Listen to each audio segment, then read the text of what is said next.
At the beginning of 1980, Todmorden was a little-known West Yorkshire mill town. But before the year's end, the town would be associated with one of the stranger stories in British UFO history. For something you only read about or seen on television, and suddenly, it's there. If you think of a double-decker bus sideways, that's how big it was. And he wasn't the sort of person that would suddenly say something, you know, that hadn't happened. So I believed him. I felt quite safe in the police car. Now if somebody got out of it, I'd be bloody scared. The story of a young Yorkshire police officer's sighting of an unidentified object became headline news. I believe Alan Godfrey's telling the truth. If he's lying, he deserves an Oscar. Almost 30 years later, his experience has become part of UFO folklore. I've been a journalist for 50 years and covered quite a few rather strange stories. But the Alan Godfrey story is undoubtedly the most astonishing thing I ever covered. In 1980, Alan Godfrey had been a police officer in the Todmorden area for 6 years. On the night of the 28th of November, he claims to have witnessed something extraordinary. We got radio messages from our control room that people were reporting seeing a small herd of cows roaming around a local council estate. And as I'm going up Burnley Road, I could see in the distance, about 500-600 yards up the road, something that had skidded. I thought it was a staff bus that had skidded across the road for some reason. Whatever it was, I decided to go and investigate. So I'm driving towards this object, and I got within about 20 yards, and there it was. An object, nuts and bolts, hovering above the road surface. It was shaped in a diamond shape, and the bottom flange was rotating. The top half appeared to be stationary. I didn't know what to do. I mean, what would you do? Well, if it were you, you'd probably ring the police up. But in my case, I'm already there, so I thought I'd radio our control room. Alpha Foxtrot 203 to control. Now with two radios, we've got a VHF, which is the car radio, and UHF, which is the personal radio. I tried both, and none of them had worked. Come in, control. It was eerily silent. That really does stick in my mind, that was really eerily silent. And for some reason, I don't know why, I picked my clipboard up and started to draw it. I made a quick sketch. So it's there. Rather than my head, it's there, it's black and white. Although he'd made a sketch, Alan Godfrey's story would ultimately centre around what happened next. Now it's black and white. And I'm at the other side of it, driving. Quick glance at mirror, it's not there. I got out of the car. The road surface was whirlpool dry, like a spinning object would make, you know, with all these leaves and branches and what have you. You could see an area of road surface that wasn't like the other. The others were wet, this was dry. Unsure of what had happened to him, PC Godfrey drove straight back to the police station in Todmorden. When Alan came into the police station, he was very agitated. I says to him, you'll never guess what I've just seen, you know. You won't believe what I've just seen. At first, you know, you think he's totally outrageous, you know, but I've no reason to doubt him. I mean, I've known him for a long time, and we know each other really well, and I've no reason to doubt what he said. But the night still had one more surprise left. As Alan Godfrey ended his shift, he noticed something else he couldn't explain. There was approximately 30-35 minutes missing that couldn't be accounted for. For me, leaving the police station to coming back. To me, I'd only been away 15 minutes. Over my hand, I'd been away approximately 45-50 minutes. What Alan Godfrey claimed to have experienced was strange enough. But he wasn't alone in witnessing unusual phenomena that night.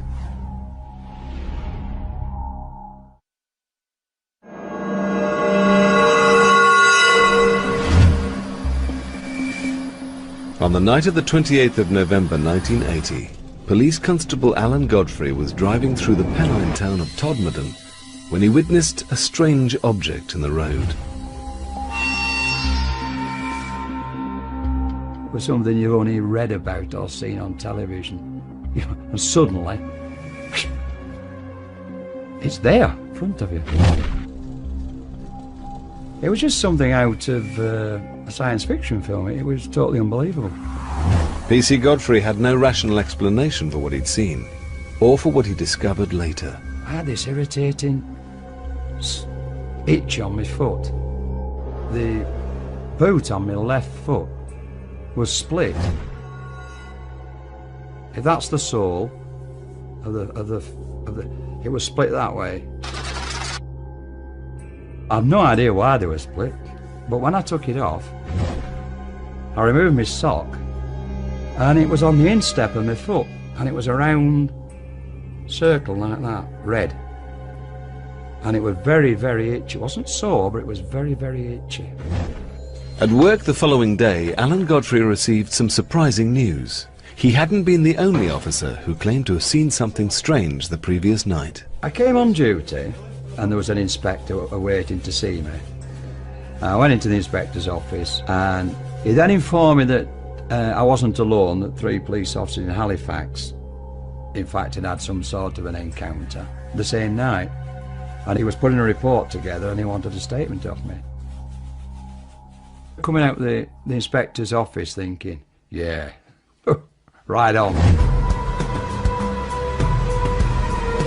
12 miles from Todmorden, on the moors above Halifax, PC's John Porter, Howard Turnpenny and Julie Baxter had been looking for stolen motorbikes. What they witnessed compelled them to make an official report. We parked up, got out, walked down over the fields towards the quarries, and we'd nearly reached the quarries, and then something, nothing verbally, but something told us to turn. And we turned and just stood. And in the sky was a very cold, and I would describe it as a cold steel blue light. Not flashing, but pulsating. And the hairs on my arms and my neck just stood up. I cannot tell you, in all honesty, how big this thing was, because there was no definite shape to it other than a pulsating steel blue ball. But wherever it went, it was very, very fast. As fast as I'm moving my hand now. A second, a second, a second, a second. And that's how fast it moved, with no noise. Whiskey Delta 40 to Halifax Control. Tried to speak to Halifax on the radio. Nothing. Absolutely dead. I wasn't frightened, I was intrigued as to what this was. But for WPC Julie Baxter, the experience proved unsettling. Julie was scared. There's no doubt about it. She made her feelings very plain. Scared. Howard was like me, he wanted to know what it was. He wanted to see this thing. And for no known reason, it shot off in a big overhead heart towards Todmorden. Whatever it was not of... I can't explain whatever of our making. It was something completely alien to my understanding. And the night was getting even stranger. 2 traffic officers on the moors near Littleborough, 12 miles from both Alan Godfrey and the Halifax patrol, reported seeing a bright pulsating sphere hovering between 2 electricity pylons before it sped off over the hills. In all, 6 separate police officers had witnessed strange phenomena that night. But it was Alan Godfrey's story which caught the attention of both the local press and UFO investigators, many of whom descended on Todmorden in the wake of the sighting. In 1980, Jenny Randalls headed British UFO investigation group Bufora. She was born near Todmorden and has written about British UFO sightings for over 35 years.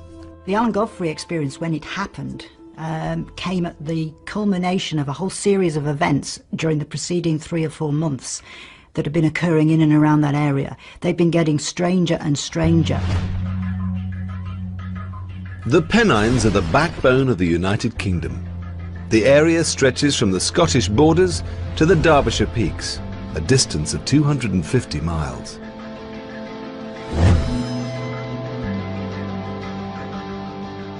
Throughout the 1970s, there have been dozens of reports of objects in the sky over Yorkshire and Lancashire.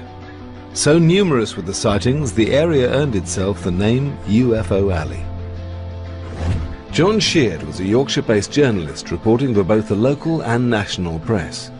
This was a time when the whole nation was obsessed with UFO stories. We had reports almost every day up here, particularly in the Pennines, but also throughout the country and in fact throughout the world. The late 1970s and early 80s were the heyday of UFO mania. The release of films like Star Wars and Close Encounters coincided with the doubling of reports of UFO sightings in Britain. For the time being, news of Alan Godfrey's close encounter had stayed within Todmorden, but it hadn't escaped the attentions of a group of UFO investigators led by Jenny Randalls. When I first met Alan, he struck me immediately as being a very typical, no-nonsense Yorkshire bobby. He would not have reported something like this unless he was absolutely sure in his own mind that it was real. Although there was little physical evidence to support his claims, Alan Godfrey did have a damaged boot. There was a split across the bottom of his boot. There's no question at all that that happened because we were able to immediately photograph it and it was real. There was also the sketch made at the time of the sighting. You just have to try and make a value judgment when you put all the evidence together, what you believe about the credibility of the witness, what the sincerity of the witness's story is, how it holds together again and again over the years. But for Andy Roberts, who has researched hundreds of British UFO sightings, the origin of what PC Godfrey witnessed is relatively straightforward. My personal belief is that he went into some form of altered state of consciousness, whether you call it a trance or something like that. Something triggered that. In his narratives, when he's described what he saw, he always says when he was driving up to it, he thought it was a bus. Now, it's possible that was the point when he slipped into this altered state of consciousness. When he got near it, he was seeing it as a UFO. Interestingly, he describes it as having 2 rows of windows, quite like a bus, actually. And it was on a main road near a bus stop. So it's possible he saw a bus delivering mill workers or picking mill workers up, and in his altered state of consciousness, it had transformed into a UFO. This object I saw was hovering off the ground, it had no wheels. It was of a metallic colour and it had black panelling and dark windows. And it certainly wasn't a bus. I know the difference between a bus and what I saw that night. And what of the strange lights witnessed by police officers John Porter, Julie Baxter and Howard Turnpenny just minutes before Alan Godfrey's encounter? Could they have a perfectly rational, scientific explanation?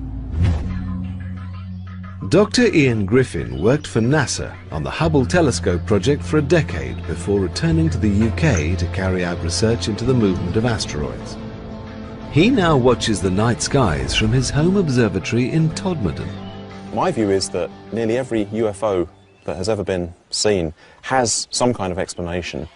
And it's probably because people don't really understand what they're looking at that they just call it a UFO. The planet Venus is often mistaken for a UFO. This is because it's very bright and it's very close to the sun in the sky. So very often, if you don't know what you're looking at and you see this stonkingly bright light beaming towards you, you think, what on earth is that? Meteors are sometimes mistaken for UFOs as well, caused by a very fast-moving rock entering the Earth's atmosphere high up. As the rock moves through the atmosphere, it ionises it and causes the gas atoms to glow in different colours. The colours can be green, they can be blue, and sometimes they can even be an orangey red colour. There are other phenomena which may have existed for as long as the Pennines themselves, and which stem from more natural causes. Could these be the reason for the many sightings in the area, including those of Alan Godfrey and the other police officers in 1980. Dr. David Clarke undertook a major study of the area, known as Project Pennine.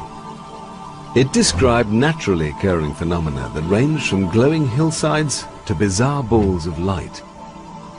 It's known that lights have been seen and reported by people following major earthquakes and earth tremors around the world. So we were interested in checking out whether similar correlations could be made with the lights that had been seen on a regular basis in the Pennines of northern England.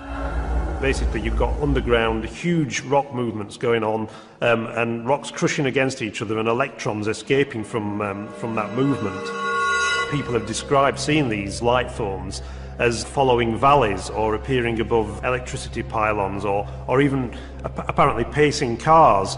But what may be happening here is that these lights are actually following fault lines or magnetic variations in the local area, and that those movements are interpreted by people who see them as being intelligent, as if it's a piloted craft of some description. In November 1980, PC John Porter and his fellow officers had reported seeing a bright object moving at incredibly high speed. Could it have been a naturally occurring light, or something man-made? Aircraft can actually cause UFO sightings too. Oftentimes they'll have lights that flash under the wings, and viewed from certain angles they can appear to be coming straight towards you or whizzing across the sky relatively quickly. So it's not unknown for an aircraft to cause a UFO sighting. We've all seen aircraft in the sky at night. I've been on nights many years as a police officer. I've seen all sorts moving in the sky. But on this occasion, whatever it was not an aircraft. It was not. There's no way it was an aircraft. Moving too fast and no noise. Air traffic records, both civilian and military, revealed that there were no flights in the area at the time. Routinely, official police reports of UFO sightings would be passed to the Ministry of Defence. As part of the Freedom of Information Act, they've now been released. Dr. David Clarke has been researching official reports into UFO sightings for over 20 years. When the Ministry of Defence files on UFOs from 1980 were opened, I went to the National Archives and immediately went looking for any mention of the sightings in Todmorden in 1980. And straight away I found a copy of the report by the police officers from Halifax, PC John Porter and his colleagues, who'd seen a bright blue ball of light in the sky. But there was absolutely no trace of the report that was made by Alan Godfrey the same night, about 30 minutes later.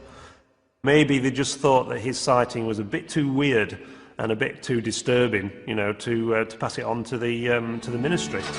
But Alan Godfrey and John Porter were not the first police officers to have made an official report of a UFO sighting.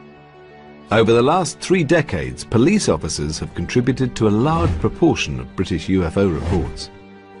Gary Heseltine runs a database of UFO sightings made by both serving and retired police officers. It's my belief that police officer testimony is of a very high calibre. There is no reason to think that these officers are mistaken because of their training, and I believe that police officer testimony should be regarded very highly in the world of the way we treat UFOs. Police officers do see quite a lot of UFOs, and that's because they spend an awful lot of time out at night, often by themselves, often in remote areas like up on moors, industrial estates, places where there are not much ground light. You can see things in the sky, so anything that's up there, explicable or inexplicable, will be seen by police officers. Between 1970 and 2000 alone, there were more than 700 UFO sightings made by serving police officers. Clearly, police officers aren't going to make an official report about something they've seen in the sky in a frivolous way. It's not something that they would do lightly, because it has all kinds of impacts upon their career and whether they're taken seriously or not. 15th of August 1975, 2 uniformed police officers observed a bright lighted UFO heading in the direction of Hayward. The uniformed officers saw a huge UFO. 2 on-duty uniformed police officers, including a Chief Superintendent Hobson, were en route. 2:15 hours, Crofton, Wakefield, West Yorkshire. PC Patrick Tunney was checking on a couple of shops during the early hours of a winter's morning when he suddenly noticed 3 green lights approaching from around a mile distant. Wakefield lies on the very edge of the Pennines, 30 miles from Todmorden. At the time of his sighting in 1976, PC Patrick Tunney was a well-respected police officer with over 20 years' experience. I thought at first it was an helicopter having trouble, and we were looking at it. I thought, there's no noise, no engine noise, nothing. Just these 3 lights drifting towards me at about, say, between 100 and 150 feet high. The next minute, it didn't slow down, it didn't increase, and suddenly it turned to its left, and then it accelerated at a speed I've never seen it go that fast in my life. All it was a streak of light, and that was it, gone. Could what PC Tunney saw have been an aircraft, meteor, or even a naturally occurring ball of light? And could any of these account for what Alan Godfrey claimed to have experienced in November 1980? Whatever the explanation, within a few months, Alan Godfrey's story would take a much more bizarre turn.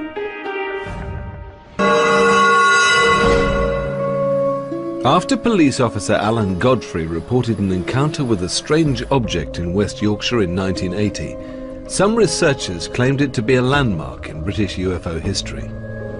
After Alan Godfrey's experience had happened, we were immediately aware that this had cemented the importance of the Pennine area as the hotspot for UFO activity in Britain, and in fact probably the most active location for UFO encounters anywhere in Europe. 18 months before Alan Godfrey's sighting, mysterious bright orange lights had been reported speeding across the night skies of Lancashire. At 2 a.m. on the morning of February the 24th, 1979, Mike Sachs was at home in the village of Stacksteads, getting ready for bed. All of a sudden, the room lit. The light was moving.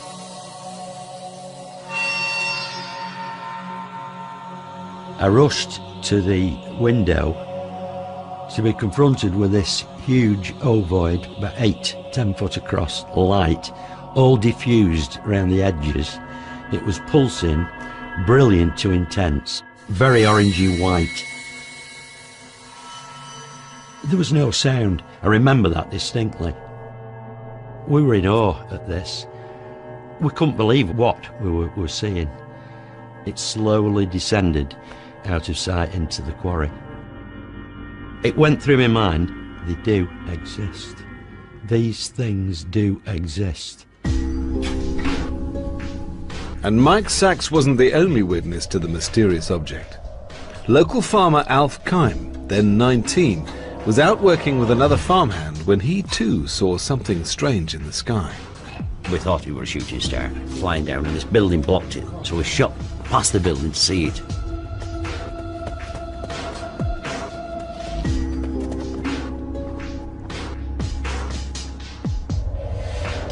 Like amazing, really, because it was the size of 2 double-decker buses, and it was sort of like spinning round, like changing colours, a lot of orange,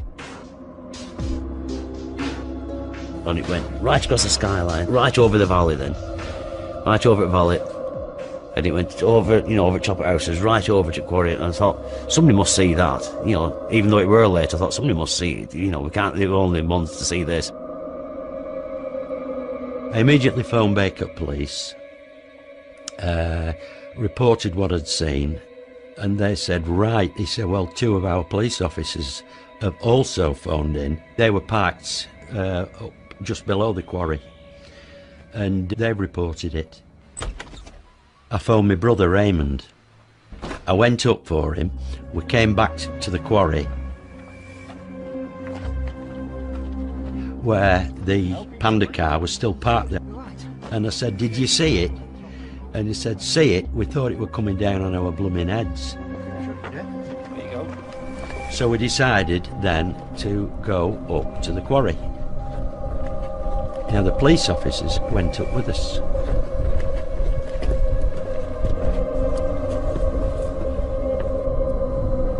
But there was nothing to be seen. By 3 a.m, Alf Kime had arrived home. When we got back that night, my dad said, "Is everything all right? You know, the cow's all right?" And I said, "Yeah, everything's perfect." I said, "But we've seen a flying saucer," or something to that description. And he said, "Don't, somebody daft. What have you been smoking?" And obviously, we're laughing to himself. And he said, "Have you been drinking?" And Mike shouted out, "No," he said, we've actually seen it. You know, we've seen some of it anyway." He said, "Ah, right, I'll see you in the morning then." That night, between 2:30 and 2:50 a.m, there were a dozen separate sightings reported throughout Lancashire and as far west as Merseyside. The reports varied from fiercely bright orange orbs to the oval-shaped craft seen by Mike Sachs and Alf Kime. The following week, when he shouted in local free press, you didn't feel as daft as we were telling, you know, because we told this story and you could see people didn't believe you when you were telling it, because, you know, I don't think I'd believe it myself, really. If the oval-shaped craft seemed inexplicable, what were the bright orange lights seen shooting across the sky that night?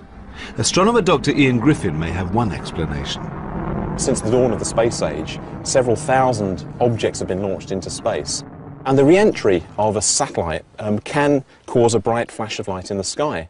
And certainly big satellites, for example Skylab in the late 1970s, or the Mir station in the 1990s, when they entered the Earth's atmosphere, they looked like tremendous fireballs with bits breaking off. So oftentimes, yes, space junk can cause UFO sightings. For many skeptics, the explanation for the sightings is even more straightforward. The Pennines has two busy civilian airports situated at its edge.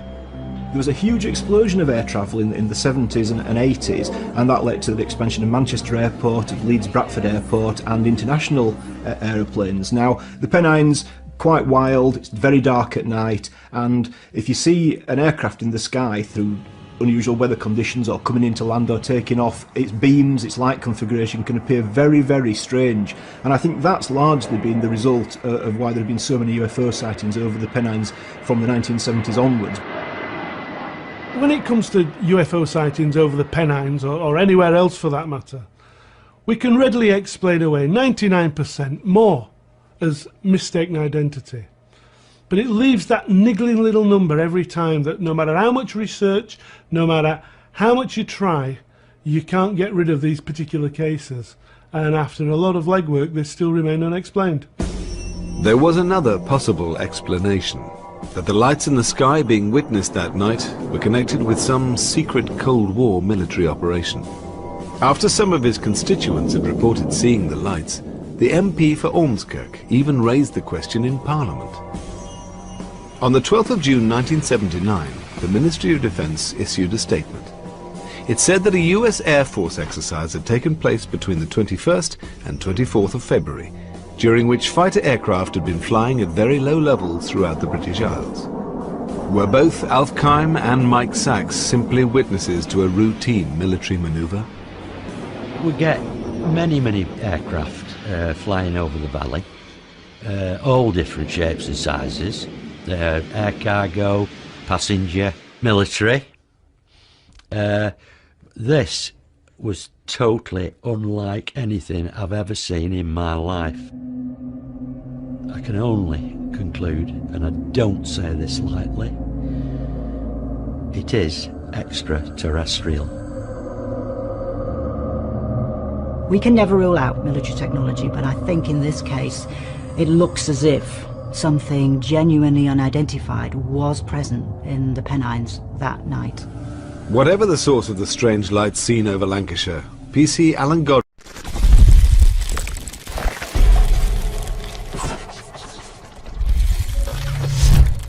experience continued to fascinate the UFO community. After Alan Godfrey's sighting in Todmorden, he claimed to have lost some 30 minutes in time. The only physical evidence of his encounter, a damaged boot and a sketch he'd made at the time.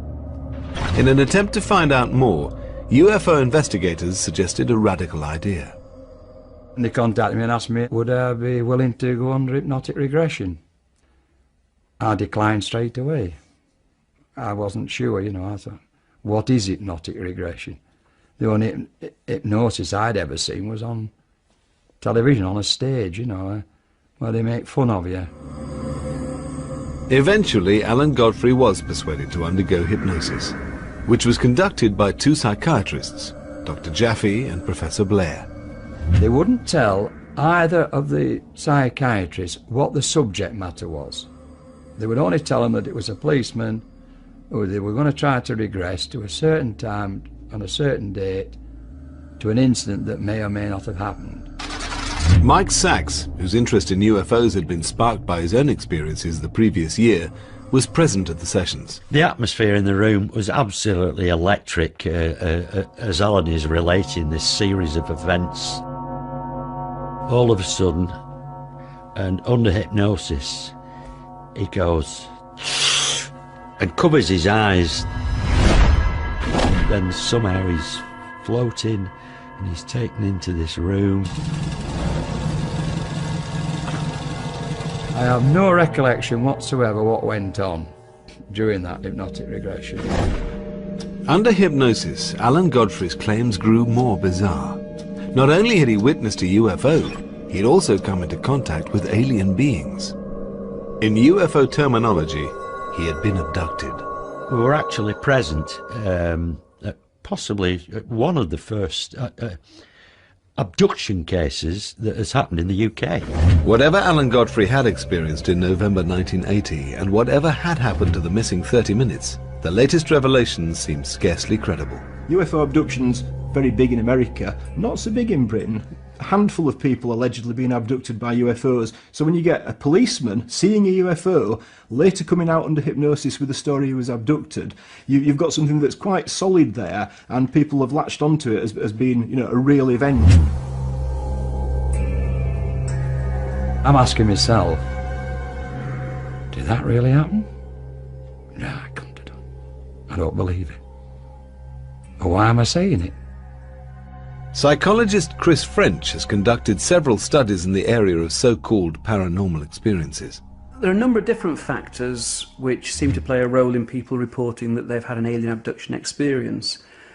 Very often there is some initial triggering event, like, say, an episode of sleep paralysis or missing time, that leads people to believe they may have been abducted by aliens. What's probably happening is that they are getting confused between things that are happening in here and things that are happening in external reality, and basically as a result they're having sometimes hallucinatory experiences, sometimes false memories, but that's leading them to believe that they've had these alien encounters. But it wasn't just Alan Godfrey's supposed abduction that intrigued ufologists. The investigators also discovered a connection to another unsolved local mystery, one they believed could have extraterrestrial origins. 6 months before his UFO sighting, Alan Godfrey and colleague Malcolm Agley had received a call about a body found at a local coal yard. He received a radio message that found a body at Tomodon railway station, so I attended with PC Alan Godfrey. Well, so it instinctively tells you there's something not right. You know, you come across dead bodies all the time, it sounds like, but you do. And it was lying on his back, just staring up into the sky. There's no disturbance of the call, you know, to say how he got there. I just can't explain it at all. And it was being treated as a crime scene. I think everybody at that stage thought it was a crime. That's how obvious it was. Why would a man climb a stack of coal, lie down on his back on top and die? The body was that of a Polish émigré named Zygmunt Adamski, a former miner who'd moved to the UK after the Second World War and had settled in Wakefield, 20 miles from where he was found. To me, I don't think he'd died there. I think he'd been put there. It looked to me as if he had anyway.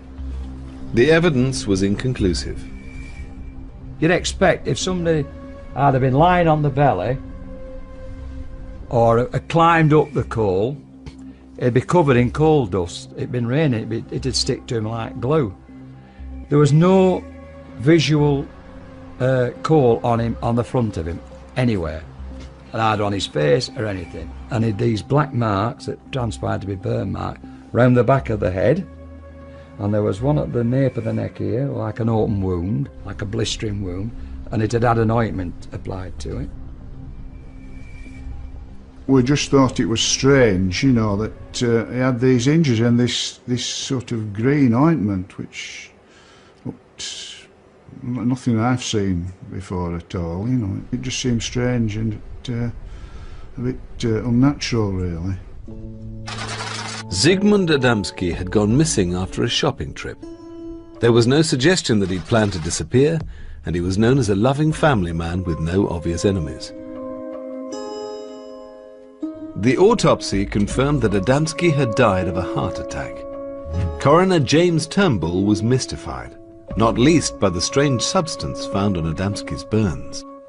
We had the substance analysed, and the toxicologists and the scientists couldn't come up with any answers to what it was.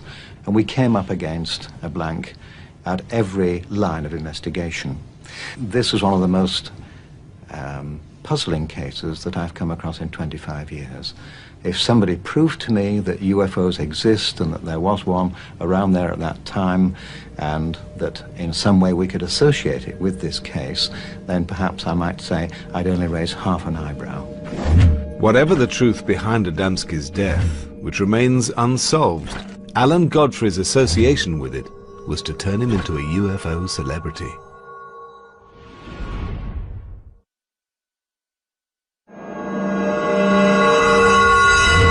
In November 1980, PC Alan Godfrey had witnessed a mysterious object whilst on patrol in Todmorden. If I'd have got out the car and thrown a brick at it, it would have gone clang. That's how real it was. Alan Godfrey was also connected to a mysterious death, which remains unsolved after almost 30 years. Zygmunt Adamski had gone missing in June 1980. His body had been found 5 days later, lying on top of a coal heap in Todmorden. At the inquest, Coroner James Turnbull was mystified, recording an open verdict and even suggesting a link with UFOs. I did nearly 27 years in the police, and it's the one thing that I've never really got to the bottom of, and it is bizarre, and it's always been there at the back of my mind. There's just no explanation for it at all. Nobody has ever been charged in relation to the death of Zygmunt Adamski, and the strange ointment which covered his burns has never been identified.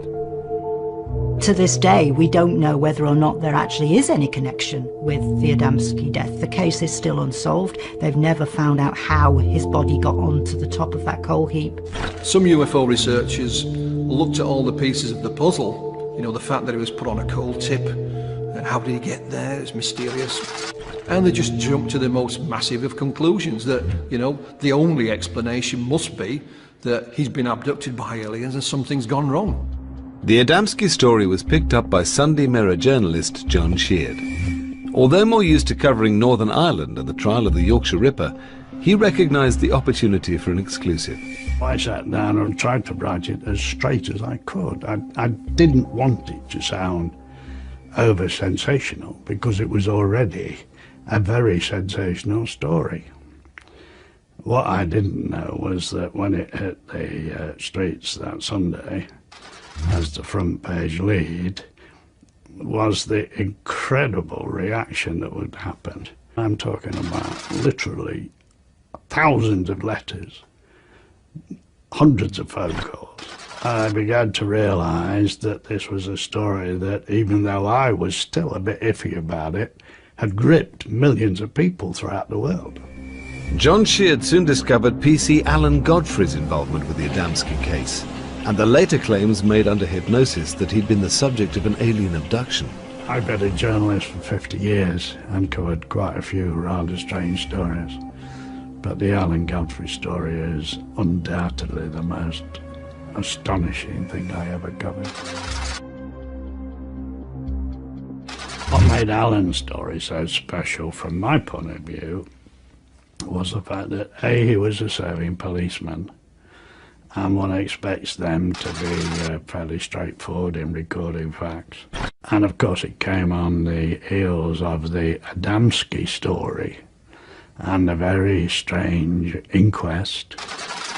Individually, they were good pieces, But when you add the two together and a possible connection, you've got dynamite. At the time, Alan Godfrey's story captured the public imagination. Whatever the truth behind it, it's become one of Britain's classic UFO cases.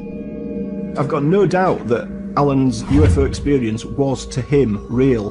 Whether it was objectively real is a different kettle of fish altogether. We can all have experiences which we believe are real to us, and they can happen some form of lucid dreaming, for instance, hallucinatory states, fugue states, trance states. They're all real to the person, but that's a subjective reality, not an objective reality. On the moors above Halifax, former police officer John Porter is meeting Alan Godfrey. Both reported seeing something unexplained on the night of the 28th of November 1980. Are you? All right, you're getting grey. Hey, you still got yours, haven't you? Yeah, I know, but it's stuck on. It was only when I found out about you lads that it made me feel a lot more comfortable. Yeah. You know, because... I can understand that. Do you know what I'm on about? 3 of us can't be wrong. 3 of you can't be wrong. 3 of us cannot be wrong. 3 of us saw what we saw. Exactly. Now, I was on my own. Yeah. And I've been told I would hallucinate. I've been, whatever. I've had all this. And another one. I've been told I've fallen asleep at the wheel. Absolutely. And I'm driving, but you know what I mean. I'm driving. I know. I mean, I'd only left the police station 5 minutes earlier. You know. Alan has never changed his story. He's a very down-to-earth gentleman, and he had more to lose than to gain by relating such an incident. And that's why Alan's story goes down as a classic close encounter from the UK. The Pennines continue to be fertile ground for strange phenomena. The numbers of reported UFO sightings are nowhere near those of the late 1970s and 80s, but they do still happen. If you look at the number of sightings that have been reported over the years, you know, we appear to be absolutely swamped with aliens. You know, that the whole planet must be swarming with their ships as they're racing across the universe to visit us. It simply does not add up. I have not come across a UFO that cannot be explained when you go through the various things that it possibly could be. If you know the sky, you can understand what you're seeing. But for many who experienced their own close encounter, the passing of time hasn't diminished the impact. I have to say, after this experience, in all honesty, I believe there's something out there other than us. Every night I go out, I'm looking up, and I've never seen anything since, but, you know, it is there. There's no doubt about it. Where they come from, why they're here, I wouldn't know, but they are here. Alan Godfrey left the police force in 1985. Almost 30 years on, he's still sticking to his story. It's 28 years ago, and I still believe in what I saw was really there. But whatever it was not of... I can't explain whatever of our making. It was something completely alien to my understanding. And the night was getting even stranger. 2 traffic officers on the moors near Littleborough, 12 miles from both Alan Godfrey and the Halifax patrol, reported seeing a bright pulsating sphere hovering between 2 electricity pylons before it sped off over the hills. In all, 6 separate police officers had witnessed strange phenomena that night. But it was Alan Godfrey's story which caught the attention of both the local press and UFO investigators, many of whom descended on Todmorden in the wake of the sighting. In 1980, Jenny Randalls headed British UFO investigation group Bufora. She was born near Todmorden and has written about British UFO sightings for over 35 years. The Alan Godfrey experience, when it happened, came at the culmination of a whole series of events during the preceding 3 or 4 months that had been occurring in and around that area. They'd been getting stranger and stranger. The Pennines are the backbone of the United Kingdom. The area stretches from the Scottish borders to the Derbyshire Peaks, a distance of 250 miles.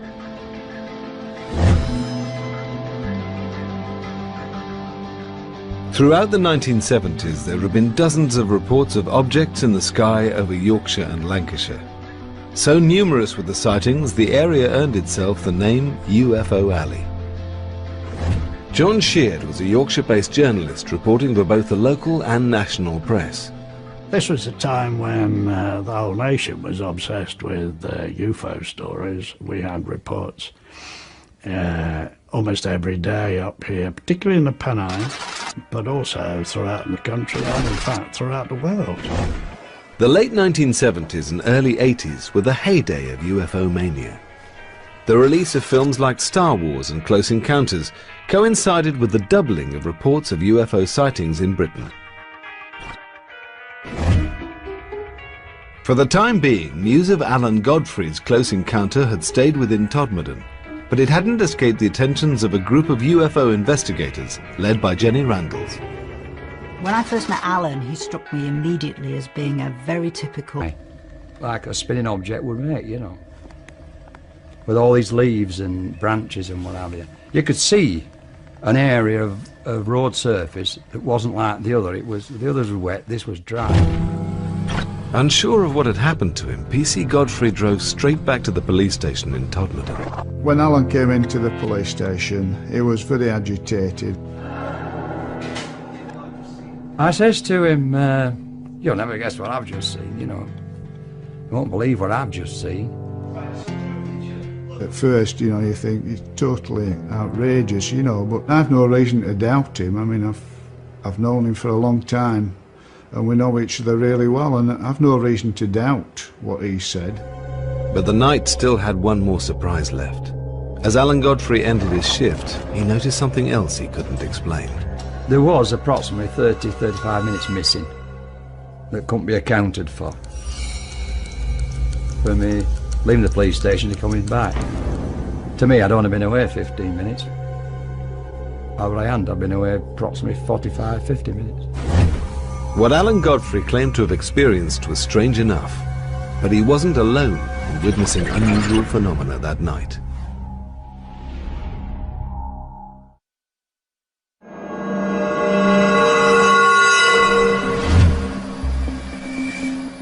On the night of the 28th of November 1980, Police Constable Alan Godfrey was driving through the Pennine town of Todmorden when he witnessed a strange object in the road.